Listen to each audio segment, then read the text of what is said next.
yang perlu saya tekankan, penulis Al-Quran dari zaman Rasulullah sampai zamannya Utsman bin Affan itu orang yang sama, ya. Jadi beda teman-temanku yang non-muslim. Nah, jadi saya mikir nih, loh, kitab kalian ternyata ditulis juga sama manusia ya?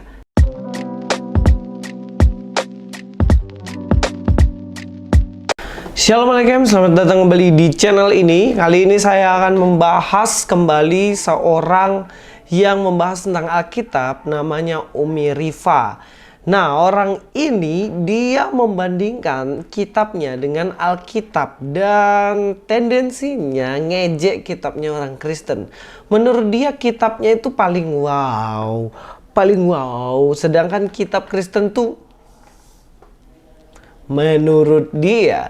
Mari kita langsung aja dengar logikanya yang dia sampaikan, guys. Penulis Al-Quran itu dari zaman Rasulullah ke zaman Sayyidina Abu Bakar Siddiq. Nah, di zaman Rasulullah itu ditulis sama satu orang yang terkenal sebagai seorang penulis wahyu dan juga asisten juru tulisnya baginda Rasulullah, seorang pemuda yang smart, bahkan dia juga belajar bahasa asing, yang bernama Zaid bin Sabit. Dan dia yang menuliskan wahyu, mengumpulkan wahyu ketika zaman Rasulullah.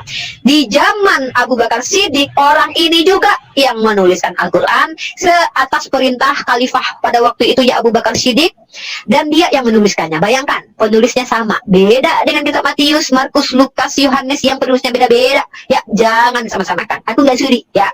Nah, terus kemudian penulisnya di zaman Utsman, ternyata juga Zaid bin Sabit ketuanya. Ketua, kenapa ada ketua? Karena kan yang menghafalkan bukan Zaid bin Sabit. Semua rata-rata sahabat yang masih hidup ketika setelah perang tuh ya dikumpulkan. Nah, Zaid bin Sabit itu menghafal. Lalu Zaid bin Sabit dia itu nggak egois, hafalannya sendiri yang dituliskan, enggak. Dia cari hafalan teman-temannya yang lain, terus disamain, dibikin ada beberapa saksi, sama nggak hafalannya, maksudnya mencocokkan. Itulah makanya ada panitia penulisan di zaman Sayyidina Utsman ibnu Affan. Dan ingat, ditekankan dan di apa namanya, yang perlu saya tekankan, penulis Al-Quran dari zaman Rasulullah sampai zamannya Utsman bin Affan itu orang yang sama, ya. Jadi beda teman-temanku yang non-muslim. Bukannya saya menghina, tetapi mohon maaf, ini adalah fakta yang harus saya sampaikan secara akademis gitu ya. Ya, menurut dia kitabnya itu ditulis hanya oleh satu orang, dihafal, kemudian dia salin langsung, dia tulis, dihafal oleh nabinya, langsung ditulis oleh penulis Al-Quran itu. Dan kemudian dia membanggakan itu dengan menghina-hina kitabnya Kristen, katanya ditulis oleh banyak orang. Sekarang gini guys, kalau kalian tahu sebenarnya yang jadi penasaran saya, selama ini kan kalian selalu bilang, itu kitab tulisan manusia, itu pasti kitab palsu, bukan ditulis langsung oleh Tuhan dan lain-lain. Nah, jadi saya mikir nih, loh, kitab kalian ternyata ditulis juga sama manusia ya? Ya, terlepas mungkin dihafalin dan lain-lain, tapi ternyata ada yang nulis tuh. Saya kira itu langsung datang dari surga, dikasih, nih Iqra nih, baca nih. Enggak, ternyata ditulis manusia juga tuh. Lah terus kok selama ini ngejek-ngejek kitabnya Kristen, bilang kitabnya Kristen palsu karena ditulis manusia. Kitab kalian ternyata ditulis juga manusia loh, yang tadi disebutkan Umi Rifa. Yang jadi persoalan, ternyata apa yang disampaikan Umi Rifa ini sebuah kebohongan guys. Dia mengatakan bahwa kitabnya ditulis oleh satu orang saja, tapi ternyata faktanya ditulis oleh banyak orang guys. Tetapi orang ini yang menyalin. Satu orang ini menyalin dari tulisan orang yang banyak, yang kececeran di mana-mana itu. Nah, ini ternyata dibongkar oleh Pak Gracia Pelo. Kita dengarkan. Yang ingin saya sampaikan, kebohongan yang sering kali dilontarkan oleh Umi Rifa adalah Quran ditulis oleh satu orang, Zaid bin Sabit, di zaman Abu Bakar, satu orang, Zaid bin Sabit, di zaman Utsman bin Affan, satu orang, Zaid bin Sabit. Di saat Abu Bakar meminta Zaid bin Sabit mengumpulkan Quran yang tercerai-berai, ada yang ditulis di kulit binatang, ada yang ditulis di pelepah korma, ada yang ditulis di tulang belikatnya unta, ada yang ditulis di kertas, di batu, dan lain-lain. dan juga mengumpulkan yang ada di berbagai ingatan-ingatan para sahabat yang masih hidup. Said menolak. Kalau aku disuruh mengumpulkan Quran yang tercerai-berai sekian banyak di pelepah korma, di sana tulisannya ada di sana, ada tulisannya di situ, kulit binatang, di sana ada ditulis di buku, di sana ada di mana-mana di ingatan-ingatan. Lebih baik saya pindahkan gunung dari sini, saya gali, saya pindahkan ke sana. Logikanya apa? Sebelum Said melakukan pengumpulan, mengumpulkan berbagai Quran yang tercerai-berai, termasuk dari ingatan, pertanyaannya, yang nulis semua Quran yang tercerai-berai ini apakah Said? Said nulis Quran di kulit binatang terus dia lempar ke sana. Terus dia nulis di pelepah korma, dia titipkan di sana. Kan tidak seperti itu. Artinya sebelum Said melakukan pengumpulan, sudah ada banyak orang yang tidak tahu siapa namanya menyalin Quran dengan media seadanya. Nah, tuh kan udah jelas banget bahwa kitabnya kalian, kitabnya Umi Rifa ini ternyata juga ditulis oleh banyak orang, kemudian dikumpulin jadi satu. Lah terus kalau begitu apa bedanya dengan tulisan kitabnya, Alkitabnya orang Kristen? Matius, Markus, Lukas menulis, dikumpulin, dikanonisasi. Ternyata sama juga. Dah, Pak Gracio Pelo bilang di situ, kalau orang ini nggak tahu, ya yang kedua, dia memang pembohong profesional. Nah, pilih saja salah satu nih. Menurut kalian, Ibu Rifa ini, Umi Rifa ini yang tergolong yang mana? Dia nggak tahu penulisan kitabnya sendiri, atau yang kedua, dia sengaja bohong untuk seakan-akan menunjukkan bahwa penulisan kitabnya itu paling wow.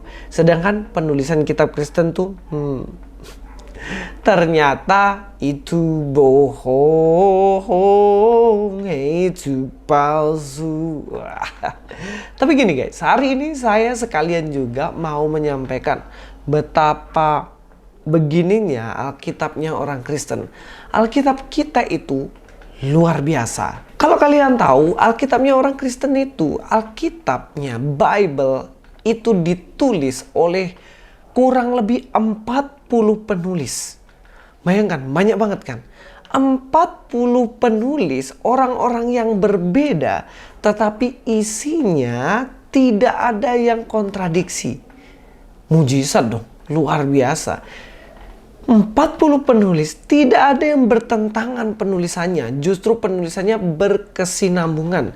Orang-orang yang bilang kitabnya Kristen itu bertentangan, tidak berkesinambungan, itu orang itu saya jamin 1000% belum pernah baca Alkitab. Kalau orang pernah baca Alkitab, itu pasti nyambung semuanya. Contohnya, dari kitab Kejadian, dia masuk ke kitab Yosua. Yosua masuk ke kitab Hakim-Hakim. Dan selanjutnya, itu nyambung semua. Runut sejarahnya. Dan itu kalau kalian lihat, tidak bertentangan sama sekali. Bahkan, jarak antara Musa dengan Matius saja itu ribuan tahun.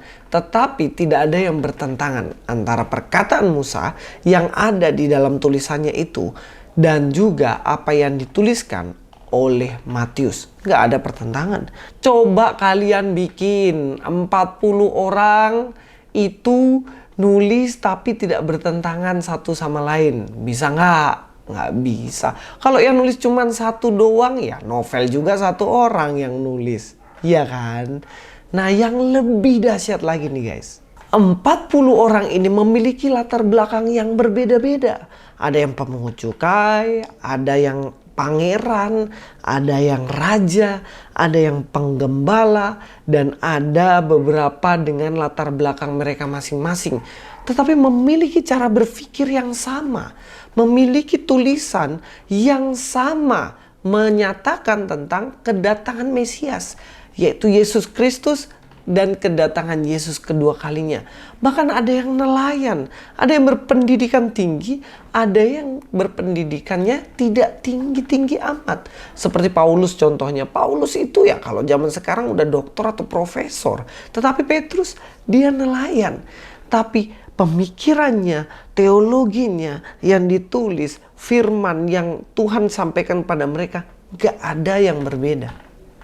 Cobalah suruh ngarang tuh orang-orang yang lulus SD, SMP, SMA, suruh tulis di tempat berbeda. Pasti isinya berbeda dong.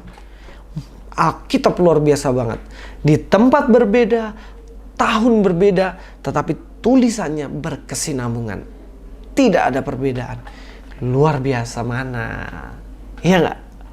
Kalau yang nulis latar belakangnya satu orang ya pasti bisa lah. Naruto contohnya, dia yang tulis dia sendiri dengan latar belakang dia sendiri, orang Jepang. Dia nulis. Ya nggak ada yang kontradiksi, wajar aja satu orang yang nulis. Ini banyak orang yang nulis, tapi tidak ada kontradiksi sedikit pun. Yang lebih mujizat lagi, kalian tahu nggak berapa lama Alkitab ditulis? 1500 tahun kurang lebih Alkitabnya orang Kristen ditulis. Luar biasa nggak? Dalam kurun waktu segitu panjang, ternyata ketika dikumpulin jadi satu, nggak ada yang bertentangan, berkesinambungan. Musa menulis Kejadian ketika bangsa Israel terbentuk dari Abraham, terbentuklah Israel, kemudian Israel datang ke Kanaan, dari Kanaan lanjutin Yosua, dilanjutin lagi nanti tulisan-tulisannya para nabi, terus tulisan Daud, dan kemudian Yesus, di mana Yesus dinubuatkan oleh Mika akan datang, akan lahir di Bethlehem, digenapi dan ditulis Matius. 1500 tahun kurang lebih kitab ini ditulis, tapi semuanya berkesinambungan. Dan saya yakin satu-satunya kitab yang ditulis ribuan tahun hanyalah Alkitab. Hanya kitab suci orang Kristen yang ditulis ribuan tahun dan sesuai dengan sejarah. Karena apa? Karena Tuhan memberitakan wahyunya melalui sejarah yang ada di dunia ini. Nggak bertentangan sedikit pun. Luar biasa nggak? Luar biasa banget. Kalau satu orang yang tulis mah saya juga bisa ngarang-ngarang, bisa. Gampang banget. Saya tulis di situ Abraham terbang ke Jawa, membangun Borobudur di Jawa bersama dengan anaknya yang bernama Ishak. Kemudian dia kembali lagi ke Israel. Di sana dia kembali lagi untuk beranak cucu, menjadikan satu bangsa Israel. Bisa nggak saya nulis itu? Bisa, tapi saya nggak punya saksi mata. Alkitab 1500 tahun ada saksi mata dan sejarahnya valid, bisa diverifikasi. Mujizat kan? Luar biasa nggak Alkitab? Luar biasa banget. Kalau kitab ditulis hanya dalam waktu 2-3 tahun mah, novel juga ditulis tahun 2 tahun gitu loh. Tapi yang 1500 tahun, cuman Alkitab aja guys. Yang saya perlu ingatkan bahwa di dalam Alkitab tidak ada pertentangan, konsisten. Dan juga di dalam Alkitab itu jelas, sejarahnya tidak ada kekeliruan sedikit pun. Musa yang tulis kitab Taurat, Yosua, dalam kitab Raja-Raja, Samuel menulis di situ, Salomo, Daud, Yesaya, Yeremia, dan nabi-nabi kecil yang lain menuliskan semuanya. Isinya sama, yaitu kedatangan Mesias. Mempersiapkan jalan menuju Mesias yang akan lahir. Kemudian dalam kitab Perjanjian Baru, bagaimana Matius, Markus, Lukas, Yohanes konsisten semua sama menuliskan tentang siapa? Mesias. Dan kemudian selanjutnya adalah menuliskan kisah para rasul, seterusnya menuliskan tentang bagaimana para rasulnya memberitakan tentang siapa? Mesias. Kitab Wahyu ditutup, dia menuliskan, Yohanes menuliskan tentang apa? Mesias yang akan datang kedua kalinya. Jadi keseluruhan Alkitab itu dalam satu garis besar, yaitu menubuatkan datangnya Mesias, mempersiapkan jalannya Mesias datang, memberitakan Mesias, dan memberitakan kedatangan Mesias kedua kalinya. Gak ada kontradiksi, gak lompat-lompat. Gak sebentar dia bahas sejarah Daud, sebentar bahas sejarah Adam, sebentar bahas sejarah Simpson dan lain-lain, lompat-lompat. Enggak, Alkitab itu jelas. Jadi guys, kalau suruh pilih yang mana? yang berdasarkan sejarah peristiwa yang valid atau enggak. Nah jujur, saya mencintai kitab suci saya, Alkitab. Dan saya bangga dengan luar biasanya kitab ini, dengan segala mujizatnya. Sampai ketemu di video selanjutnya. Luis Prasetyo di sini. God be with you all.